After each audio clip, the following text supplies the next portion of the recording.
Hi kids, how are you? I hope you all are doing very nice and hope you are taking good care of yourself. So, with the care, let's start some studies also.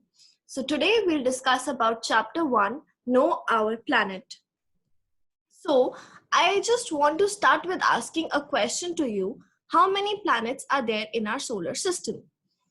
So, if we not consider Pluto as our planet, there are 8 planets in our solar system with the largest star, Sun, as the center. So there is Mercury, Venus, Mars, Earth, Jupiter, Saturn, Uranus, Neptune. So the planet which we live in, which we reside on, is the Earth. So why have we chosen Earth to live? हमने Earth क्यों चुना अपना यहाँ रहने के लिए? क्यों? कभी सोचा है? Let's think about it. सिर्फ अर्थ ही एक ऐसा प्लैनेट है जहां पर पानी और हवा दोनों चीजें अवेलेबल है. The Earth is a unique planet which has water and air as well. अब हमें हमें क्या मतलब वाटर और एयर से? Yes, you are right. You are absolutely thinking correctly. Water and air is needed for the growth of the vegetation, which indeed are our food. Also हम नहीं रह सकते हैं पानी और सांस के बिना. हमें सांस चाहिए और हमें पानी चाहिए रहने के लिए. तो अर्थ सिर्फ पूरे सोलर सिस्टम में एक ऐसा प्लैनेट है जिसके पास पानी और हवा दोनों चीजें हैं, जो हमारी वेजिटेशन में हेल्प करता है, क्रॉप्स ग्रो करने में हेल्प करता है, जिस वजह से हमें खाना मिलता है and we survive on this planet.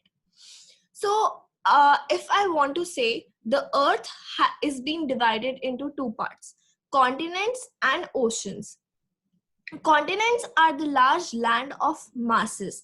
इसका मतलब जो हमारी लैंड्स हैं बड़े बड़े, वो उनको हम कॉन्टिनेंट्स कहते हैं, जैसे कि Asia, Australia, Antarctica etcetera.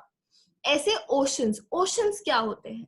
Large water bodies are known as oceans.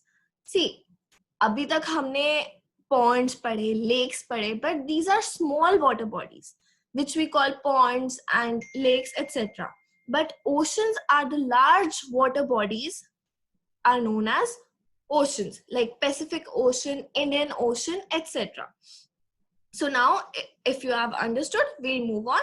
And now you have understood why we have chosen Earth to live. So moving on, what is the shape of the Earth? In ancient times, people believed Earth is flat. पहले लोगों को लगता था कि अगर हम थोड़ा आगे तक जाएंगे तो हो सकता है कि अर्थ खत्म हो जाए और हम गिर जाए, क्योंकि उनके पास वो सुख सुविधाएं, they didn't have the facility to see what is all around us. But today we have all the facilities to look around what is happening around us. So there was this sailor, Ferdinand Magellan. What did he do?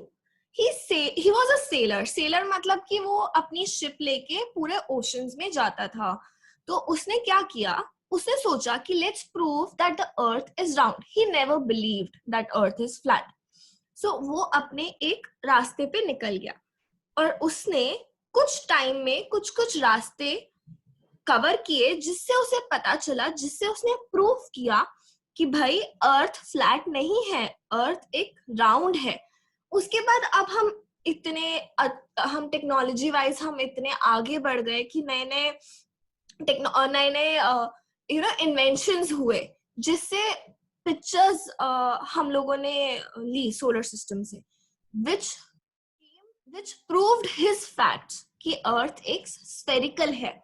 Sphere यानी कि ball like structure है, जो कि थोड़ा सा flat है top और bottom की साइड पे. वैसे वो एक बॉल लाइक स्ट्रक्चर, एक स्फीयर है.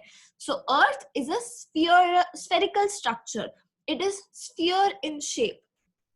सो moving on, what is a globe? अब हमने देख लिया कि अर्थ एक स्फेरिकल स्ट्रक्चर है. सेलर ने प्रूव भी कर दिया, हमारे साइंटिस्ट ने भी प्रूव कर दिया, पर अब हम इसको कैसे स्टडी करें? Because we are the new generations, we have to study what is Earth, why are we living on it. ये भी हमने देख लिया, तो अब इसको कैसे पढ़े हम? तो there is a structure known as globe. So what is a globe? a model of Earth is called globe. A model of Earth is called a globe. It can be of different sizes. आप एक pencil sharpener पे भी globe देख सकते हो, और अगर आप किसी बड़े साइंटिस्ट के रूम में जाओ तो आप बहुत बड़े बड़े ग्लोब्स भी देख सकते हो. A globe shows us the size and the location of continents and the seas on the earth. ये हमें कॉन्टिनेंट्स, सीज और ओशंस के बारे में इंफॉर्मेशन देता है कि उसकी साइज क्या होगा या उसका लोकेशन कहाँ पे है. सो अभी ये ग्लोब देखिए, there is green part and yellow part. We can green part and blue part. We can easily see it. So the green part is the land and the blue part is the oceans, are the water bodies, or you can say seas and oceans together make the water bodies. तो globe पे हमें ये पता चला कि अच्छा यहाँ यहाँ ओशन है, यहाँ यहाँ लैंड है. तो ये एक स्ट्रक्चर, एक मॉडल क्रिएट हुआ अर्थ का. तो अभी मॉडल क्रिएट हो गया, सब कुछ हो गया, अब हमने पढ़ना भी था, बट इस ग्लोब की कुछ लिमिटेशंस भी आई. मतलब सब चीजें नहीं पूरी हो रही थी इन ग्लोब से. क्यों नहीं पूरी हो रही थी? It is difficult to make and carry a large sized globe. See, हम लोग को पढ़ना है, हमें स्कूल जाना है, हम कोई ऐसी चीज नहीं अपने साथ कैरी कर सकते जो बहुत बड़ी है लेके जाने में. तो इसका मोबिलिटी बहुत मुश्किल हो गया कि यहाँ से मैं वहां कैसे लेके जाऊं, मुझे तो इस रूम में बैठ के पढ़ना है या मुझे यहाँ पे बैठ के पढ़ना है. तो we were not able to carry the globe to different places. It became very difficult. फिर हम छोटे से ग्लोब पे, इतनी सी हमारे पास स्पेस है, उस पे सारी डिटेल्स नहीं बता सकते हैं कि कहाँ से क्या शुरू हो रहा है, कहाँ से क्या खत्म हो रहा है. अब इतने बड़ी जगह पे अगर हम देखें तो एक छोटा सा दिल्ली शहर, हालांकि कितना बड़ा है वो, पर दिल्ली शहर इतना छोटा सा नहीं हम शो कर पा रहे थे. तो उसकी एक और limitation I. On a small globe the space is limited and details can not be shown. It is not possible to make a globe for a part of the earth. अब मैं कह रही हूँ कि मुझे सिर्फ इस पार्ट की स्टडी करनी है, वो मैं नहीं ग्लोब में देख पा रही थी कि मैं पूरे 3D फिगर में या पूरे स्फेरिकल स्ट्रक्चर में इस पार्ट की स्टडी कैसे करूं. It wasn't possible. और जब हम ग्लोब को मूव कर रहे थे, जैसे कि आपने इस पिक्चर में देखा, आपको एक टाइम पे एक ही सरफेस दिख रहा है ग्लोब का, दूसरा सरफेस उसके बैक में चले जाता है. तो this was the another limitation which we can say. Only 1/2 of the earth can be seen at a time on a globe. अगर मुझे एक पढ़ना है तो मैं सिर्फ एक ही उसको पढ़ पाती थी. So thank you and stay tuned for the next part of the chapter.